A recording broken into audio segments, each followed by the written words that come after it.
All right, ladies and gentlemen, good evening and welcome to Night Live with Nick and LG. As always, I am Nick with I'm Nick. Yeah. You're Nick. I'm Nick. I'm LG. You're LG. My bad. Hey, we got to have a little fun, right? Yeah, right? Yeah. All right, so we got the operations manager from the Black Diamond. This is Tanner Hautala. How's it going? Pretty good. Pretty good. Thanks for coming. We do Of course. appreciate it. Yeah. So, Black Diamond. Mm-hmm. You guys got a lot of stuff to talk about, but let's just start out with the basics. Okay. Let's start out with what is the Black Diamond? It is a restaurant / billiard hall. We like to call it a family restaurant with entertainment involved and family friendly till 9 p.m. Clean, classy, fun is our slogan. We encourage. We have multiple pool leagues that come in and play. We have 16 pool tables, 8 9-footers and 8 7-footers, and we like to encourage people to bring their kids in and kind of progress the billiard community and continue the legacy that is billiards and because most of the time it's old people, older people that come in and play in the pool leagues and from my perspective, it's kind of almost a dying sport, like bowling. There's not a lot of places to do that anymore. And so, we like to promote family fun and, but it's also, a place to go drink and hang out after 9 and get the party started. Right. Kind of make me feel a little old right now because you just said old and you referred to pool, which I went to Vegas on 2 years ago. Yeah. And then bowling, which is something that I just finished. Yeah. Do on the regular. I do on the regular. So I play in one of the pool leagues and, I try to encourage my friends to come play too and be a part of it so that, like I said, it is getting the younger generation interested in it and wanting to play in it rather than being glued to electronics. Right. Yeah, I understand that. Yeah, it's a lot of fun too. I mean, yeah. Be able to play in pool league gives you more of an atmosphere. You get to meet people. You get to, change locations, and in most cases, I mean, you get to have fun. Mm-hmm. Which is awesome, and it's really nice to see that after because I was I'm old enough, obviously. That you are. I'm old enough to remember McHugh's, right? So, which is, I mean, it's kind of the same but better. Yeah. In my opinion. I mean, I went into McHugh's quite a few times, before they shut down, and I can tell you right now, the food has gotten much, much better. Good, glad to hear that. I was in there, well, right after you guys opened, Mm-hmm. Reopened after the COVID-19 issue. Yep. And we'll dive into that a little bit later. I brought in some family and we had a great time. Yeah. So I just wanted to let you know again. Good. Now you guys do have excuse me, you guys do have an event room, is that correct? Yep. We call it the lounge. The lounge. Yep. So that's available for like rent for like special events. Yeah. Birthday parties, anniversaries, basically whatever you want to hold in there. We do bachelorette parties, baby showers, company, Christmas parties, stuff like that. If you own a business and you want to bring your employees in for an employee lunch, we'll set the lounge up and you can have a spot to have a meeting or whatever, along with food and whatever else you guys want to. Nice. So right now, the Black Diamond is the Black Diamond open for the takeout service for people to order food and get food and everything like that? So we do have takeout available. We also are open at 50% capacity for dine-in.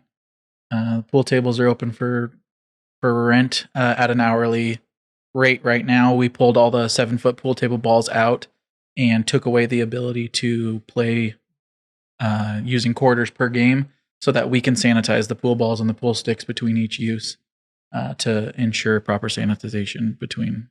Nice. And for those who haven't been there, do you guys have a lunch special outdoor patio? What do you guys do on the weekends?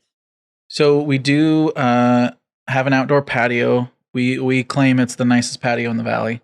Kind of is. Yeah.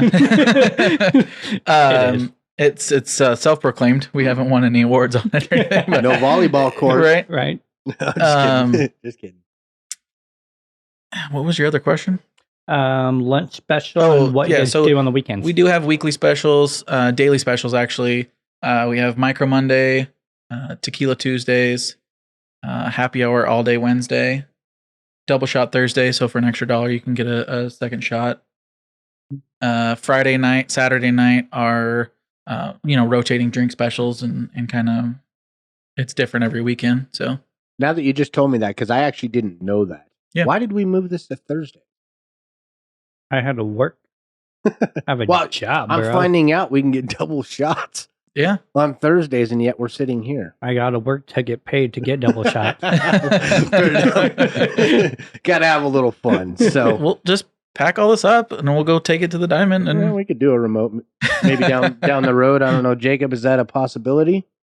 And he's shaking his head. He's like, "Yeah, we'll do a remote down there. Yeah, absolutely." So, all my equipment's at the Diamond. So. Oh well, there we go.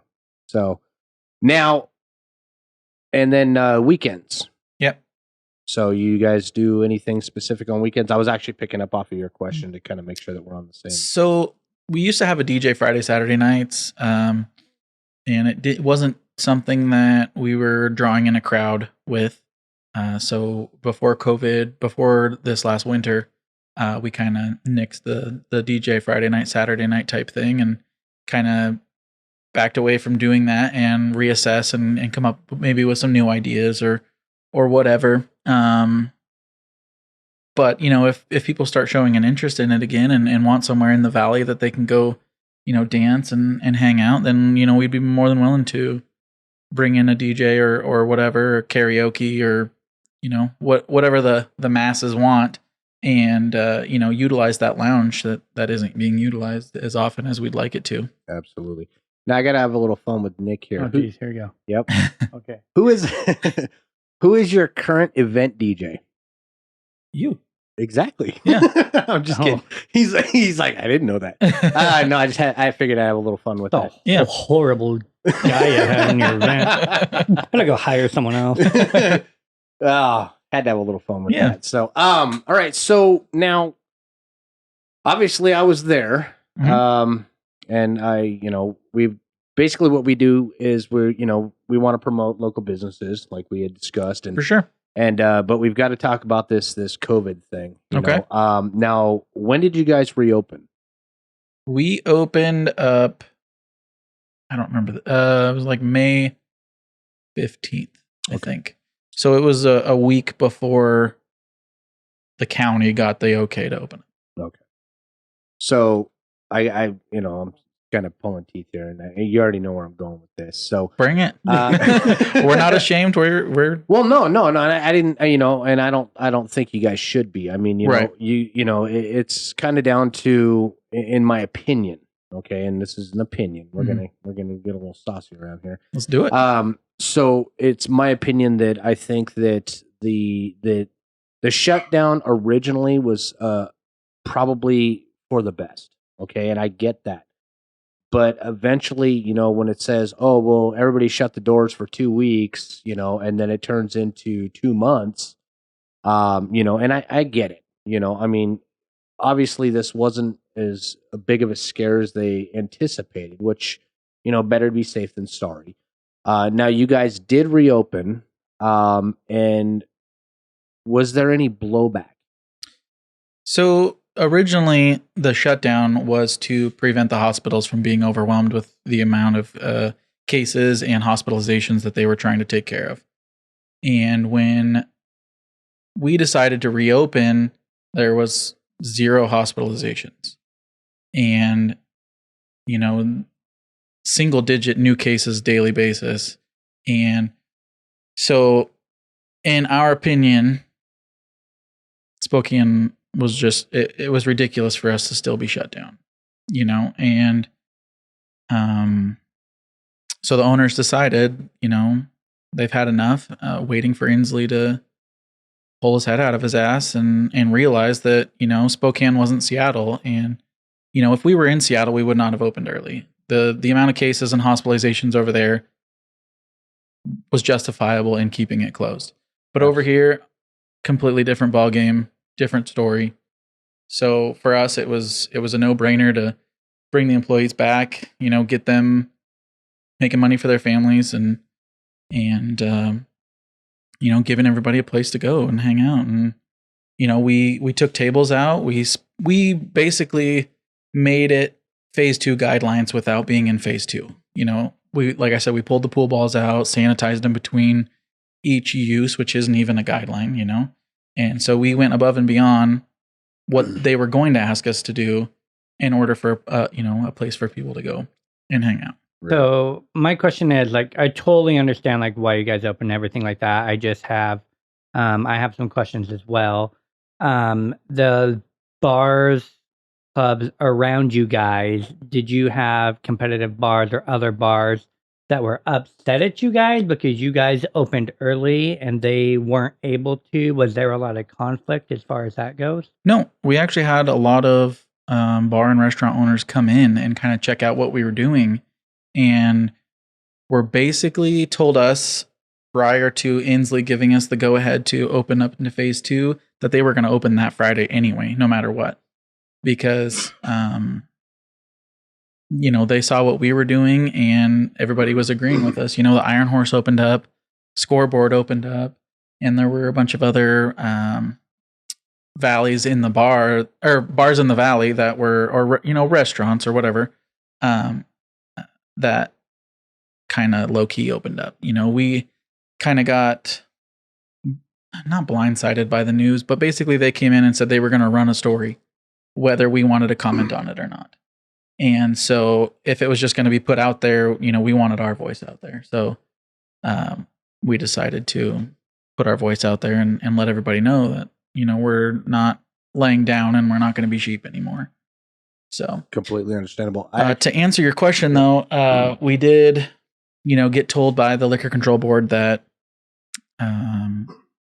we had until the day they called that, we had until 4 p.m. to get everybody out, or they were going to come in and fine us. And then we basically found out what the fine was going to be and decided that it was something that we were willing to pay to remain open, to allow everybody to continue to hang out and enjoy their time.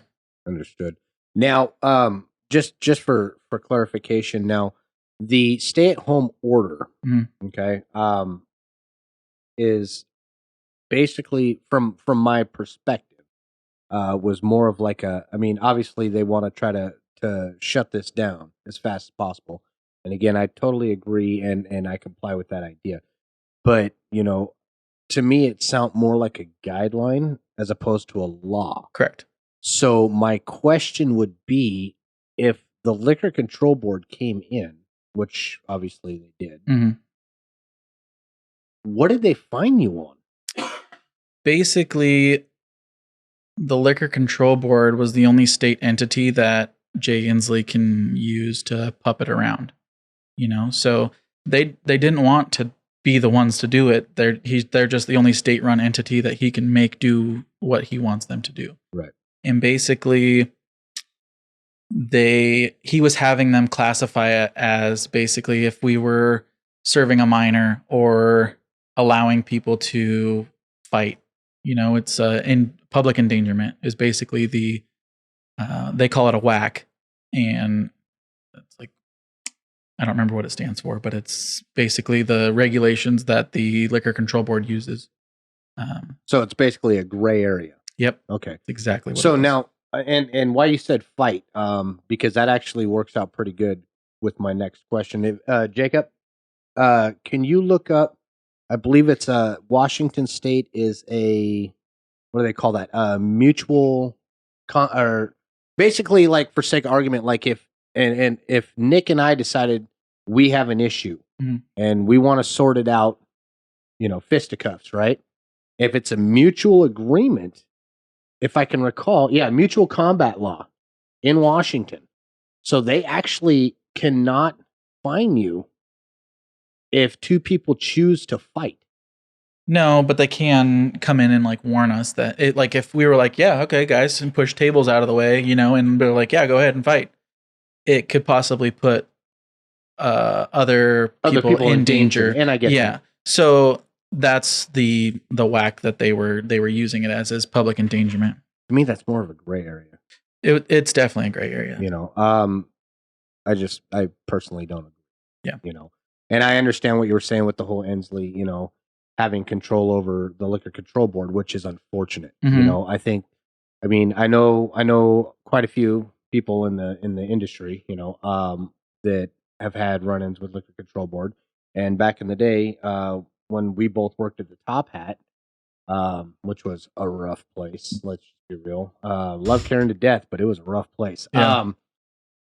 Shout out to, pretty much everybody that we know from up there. But they basically, they just, had to do what, the current person says to do, and that's really unfortunate. I think they should be their own entity. Yeah. It was very unfortunate for those guys because they were getting every complaint COVID related. So if somebody was doing something somebody else didn't like at Home Depot, that complaint went to the liquor control board. If your neighbors were having a party outside and you called them in for not obeying the social distancing guidelines, Right. then it goes to the liquor control board. And, they were just getting every single complaint, which is ridiculous. Yeah, in they my were opinion. getting completely overwhelmed. Yeah. And that's too bad because, like I said, I know a couple of those guys. Great people. Yeah. Really great people. And it's just really unfortunate. So. Yeah, we have no issues with our liquor control board guys.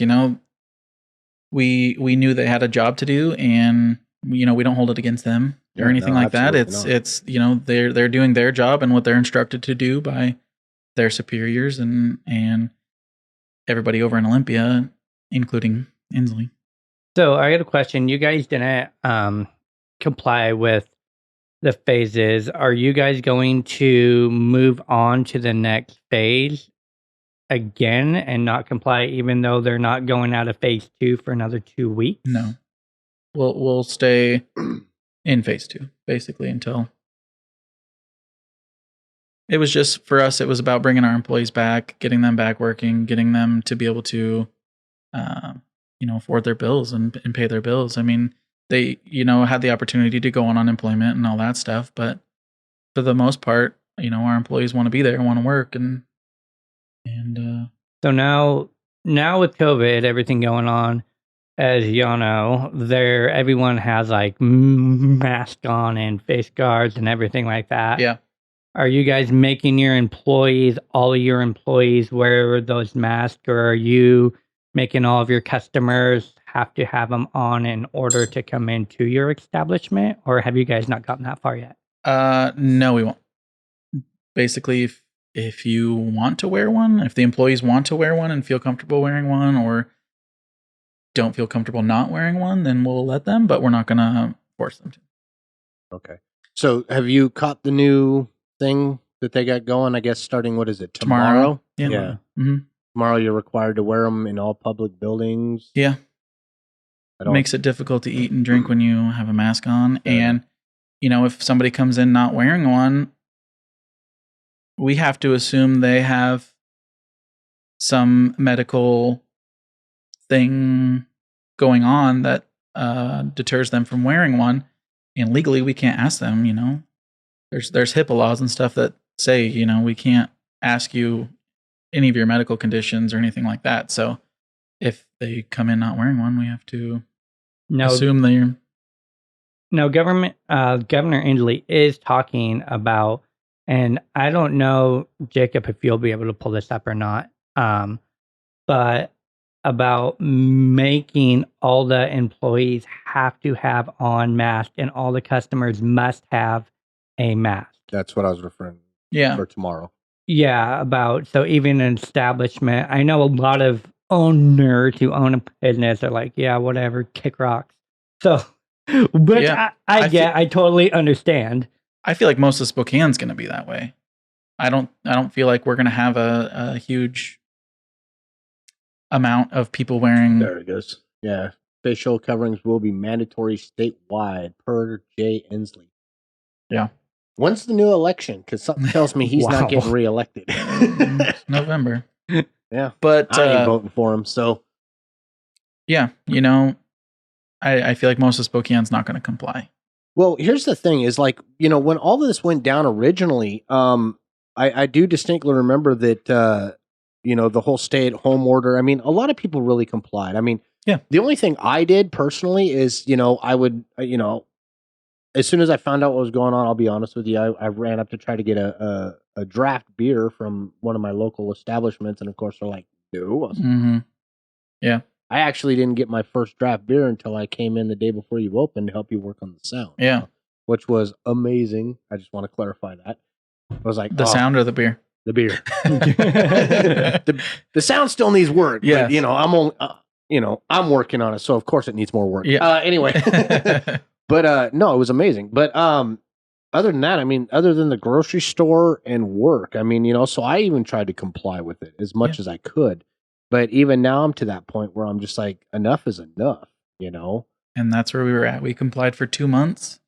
And, like I said, that originally the shutdown was for hospitalizations and preventing the overflow of people needing to be hospitalized. Right. And even today, we're still not, I think there's 14 people hospitalized right now. Yeah. And that's not even like... That's not what the interweb is saying, but they're saying it's like spike city. Well, there's the amount of positive tests coming back because there's a bunch of people getting tested now. Yeah, that compared to protest, before. As much as I respected it, well, I respected the protest. I didn't respect the rioting. I thought that was a bunch of crap. Personally, I think anybody that wants to riot is out of their mind. Yeah.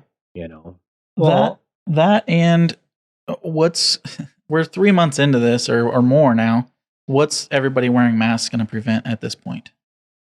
I think they're trying to slow it down, and I get that. But like for me personally, I have a small case of claustrophobia. Mm-hmm. So I have masks. Obviously, I had my hand surgery here last month, and I had to wear a mask the entire time. And even in the pre-op, which it was like I was having issues. Yeah. It was all here. I mean, obviously I was, trying to hold it out like a champ, but let's just be real. I mean, it was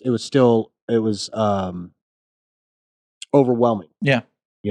And then for them to do the same thing, to where now, I mean, let's just be real. I'm in my car. I'm by myself. I'm not going to wear my mask. It's just not going to happen. My work will take precautions and do things of that nature because I've actually worked through the entire thing because I work for an essential business. Mm-hmm. But like us sitting here right now, I mean, I've had 3 COVID tests, just because of my hand surgery, right? So, but I don't. When I put that mask on, it just like I go through T-Mobile. Shout out to T-Mobile South Hill. Train is awesome, by the way. Irrelevant. Well, I know, but my point being is like I went in, I had to buy a new phone, Mhm. right? And as soon as I opened the door, I was required to go back out to my car to get a mask, Right. Which is completely understandable. And so, I've been in there a few times since, and I'm stuck wearing it, Right. Which again, I understand that. I'm respectful of that. I don't want to get anybody sick. Yeah. So basically, what I'm trying to figure out is, and I think he kind of asked about it too, because of this whole situation that starts Friday, I guess, how are you guys going to be able to handle that? We'll take it day by day, but it's not something that we're going to require to come into our... I mean, it doesn't make any sense to me to require, and this is my personal opinion, this doesn't reflect on the Black Diamond, but you can't safely go into a restaurant and be wearing a mask. How are you going to eat? How are you going to drink? You're going to take it off? Then, I mean, the process doesn't make any sense. Yeah. Like, how can you go somewhere and eat, drink, or whatever and keep a mask on the whole time? I think what they're trying to do, crazy bendy straws. And right. I don't know. Hey, I like swizzle straws.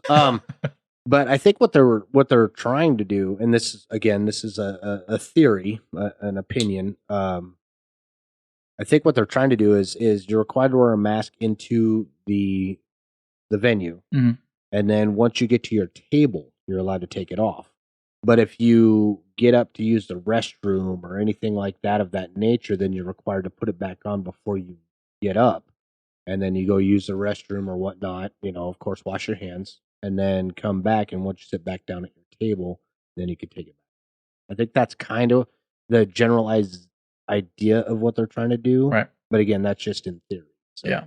I think, and from what I know about it, the virus or what they've been telling us is it's airborne, So at any point you take your mask off, if you have the symptoms or the virus, taking the mask off, you're still going to breathe and pass it around, and it's going to go on the plate, it's going to go on the glasses. Those plates and glasses go in different directions into the bar. I mean, everything's getting sanitized, but wearing the masks is going to slow down the virus, but it's not going to stop it. Nothing's going to stop it. In my opinion, everybody's just going to have to get it in order for the human race to develop the antigens and the antibodies to fight it, in my opinion. Yeah, I understand that. I kind of want to go back to the Black Diamond. That's kind of why we're here. Yeah. You guys, I just had a question about you guys because of COVID and everything like that. Did you guys have employees that I know a lot of bars, a lot of the people we had on here, a lot of the employees didn't want to go back because they were making more money on unemployment. Have you guys had that issue?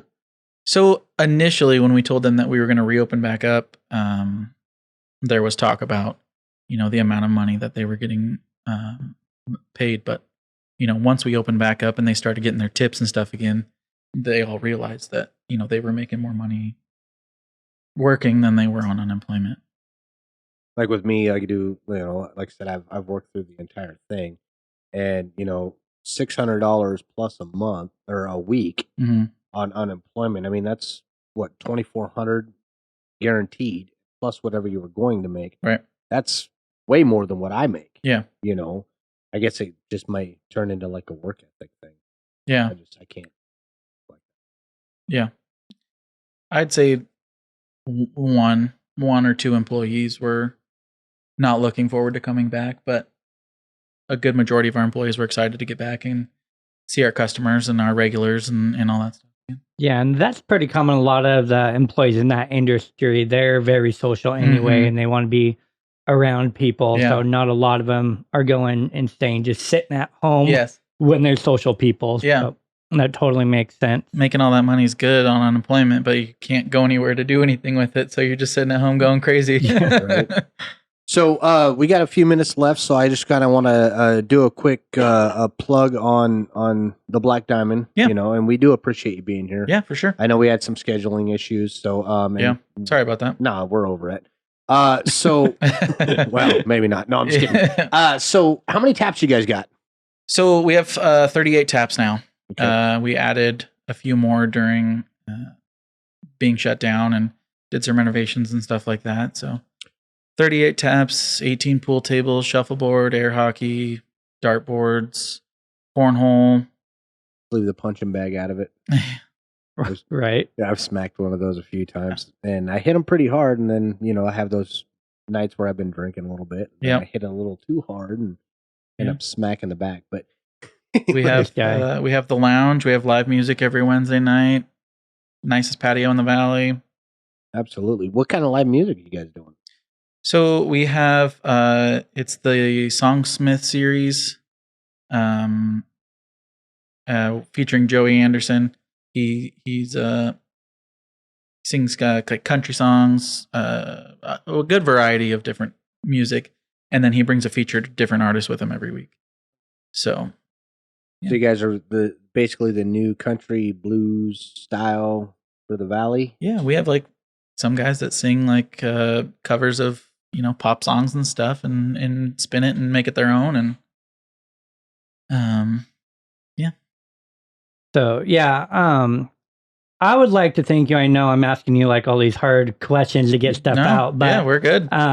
Just so all listeners know, I just want to thank you guys for actually opening early and you guys actually sticking up for what you guys believe for and setting those. And I think it was actually ended up, you guys might have got some negative feedback from the public, but I think most of all, you guys set a pretty positive example, and a lot of people understood. We did get some negativity, but I'd say 98% of any feedback we got was all positive and appreciative, mostly from other small business owners and local, like I said, business owners that basically followed our lead and did open up, because certain people were drowning and they couldn't pay their bills anymore because they're being shut down, or were shut down, and then eventually had to close for good. So right. Yeah, I think that they're expecting like 40% of small businesses to actually be closed completely right now. Yeah, then that's super sad. That's how many families is that going to affect?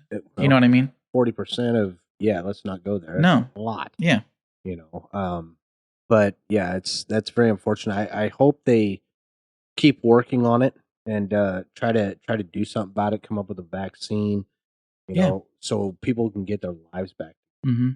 So that'd be amazing. Tanner, thank you very much. Appreciate you guys having us on, gracing us with your presence. Yeah, I'd like to say. Right. So this is Nick. I'm LG. Thank you guys for attending Night Live, and we'll see you next week. Appreciate it. Good night.